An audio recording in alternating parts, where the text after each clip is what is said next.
a critique might be a totally alien concept. You're bringing in your art, you're presenting it to people, you're being quite vulnerable by doing so. It's a chance for me to take a more active role in getting the kind of feedback that I know I need for a particular piece, or just getting a sense of what the next step should be. The critique sandwich is when you give an encouraging piece of feedback, and then you give a little bit more critical piece of feedback, and then you finish it off with another encouragement. They can leave from that critique experience feeling really good. Students sometimes come into my class and they think that they're not worthy of expressing their opinion because, oh, well, I don't know how to speak about it. The only way to speak about it is to say what you're thinking. You are doing everybody a favor if you can just speak in plain English, use simple, direct words. If you want to make a statement, you want to say, oh, well, I think the composition could be better, say why. Even when you're giving positive feedback, to think about like what the utility of that comment is. I want to point out the good qualities, but I also want to point them out in a way where it'll give the artist somewhere to go. When receiving critique, I really try to remember it's my artwork that's being critiqued, and it has nothing to do with me as a person.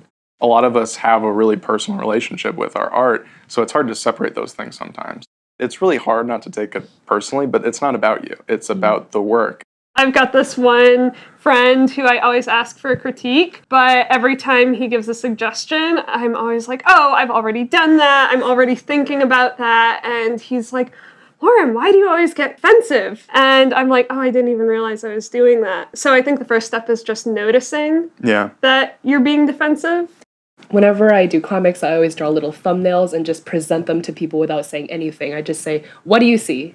If what they see matches what I want the audiences to see, I know I've done a good job. But if they see something completely different, I know I need to go back and revise the thumbnails. I want to listen to everybody, even though I know it's not going to actually make me feel happier about the work. Probably the best thing about critique is that you do get like such a wide variety of opinions. It can be overwhelming because sometimes they contradict, and I like to think of critique sometimes as like a choose your own adventure, where you have like a lot of different options laid out. It's really good sometimes to have an in-progress crit, because if a student is going down the wrong track or making a decision that is going to be perceived wrong later in the future, you can catch that in the middle and then direct them towards a path that is more their intent. I always ask students to bring their sketches and their finished work to the critique, because sometimes you can see something in the thumbnail sketches that reveals something about their process, or sometimes even the thumbnail sketch might be better than the finished artwork. Yeah, I really find that thumbnail sketches really shows all of the artist's thinking.